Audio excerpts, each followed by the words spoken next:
सदगुरुदेव की जय। गुरु साहब के पावन चरणों में कोटि कोटि बंदगी।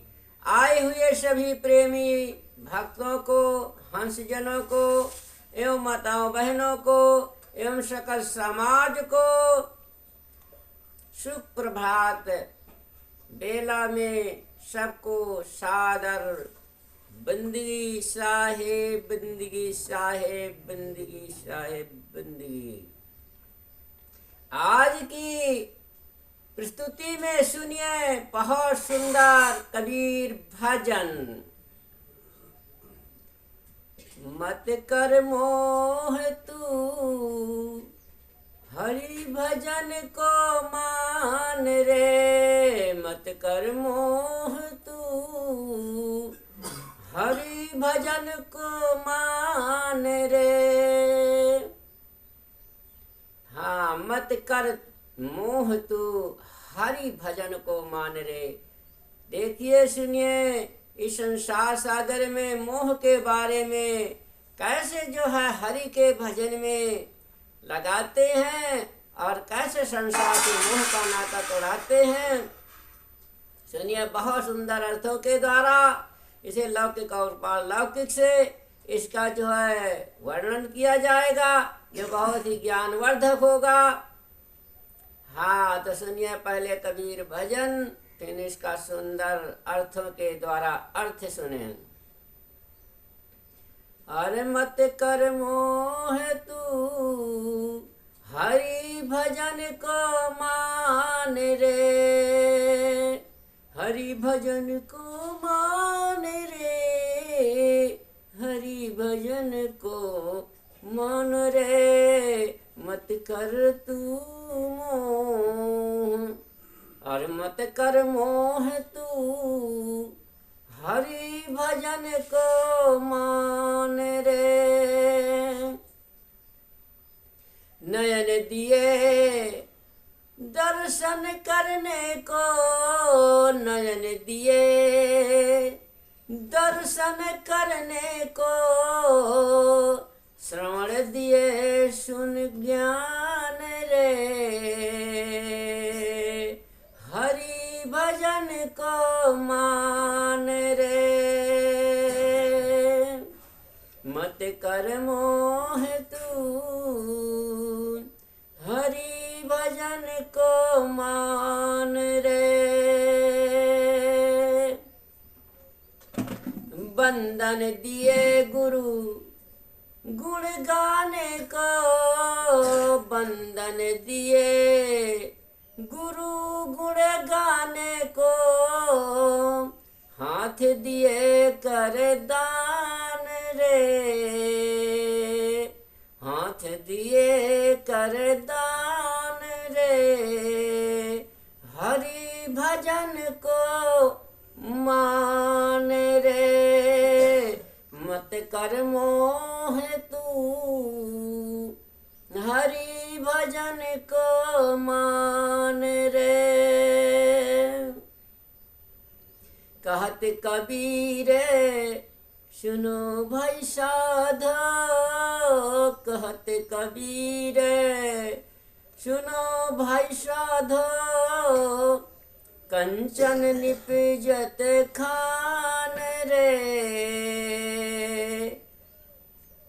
हरि भजन को मान रे। मत कर मोह तू हरि भजन को मान रे। साहिब कहते हैं कि मत कर मोह तू।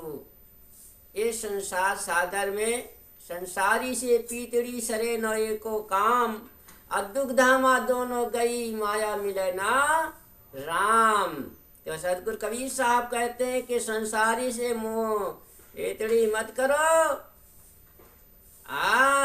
निर्मोह निसंक निर्भय हो करके जो है हरि भजन में लाग।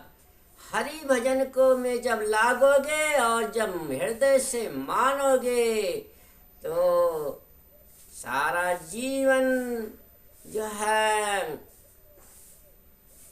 ज्ञान ज्योति से जगमगाने लगेगा। इसलिए संसार से छाड़ो पीतड़ी।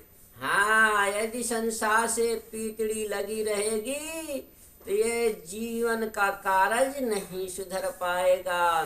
संत भक्तों को तो उतना ही मोह ममता रखना चाहिए कि जितने में अपना जो है भक्ति की हानि न हो, क्योंकि भक्ति की हानि होती है संसारी से मोह पीत करने से। इसलिए साहब ने वहाँ कहा है कि मत कर मोह तू हरि भजन को मान रे। हरि भजन को जब ही मानेगा जब संसार से अलग होगा, निराश होगा। कहते हैं, साहब ने कहा नहीं है कि कहाँ कबीर सुनो भाई साधो, मैं तू हूँ नैराश में निराश में। मतलब नैराश माने निराश में, उदास में।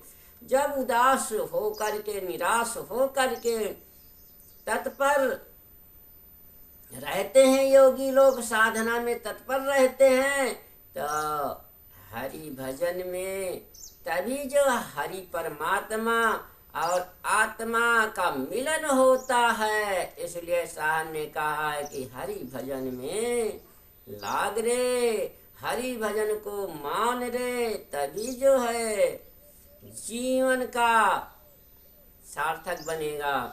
नयन दिए दर्शन करने को, श्रवण दिए सुन ज्ञान रे।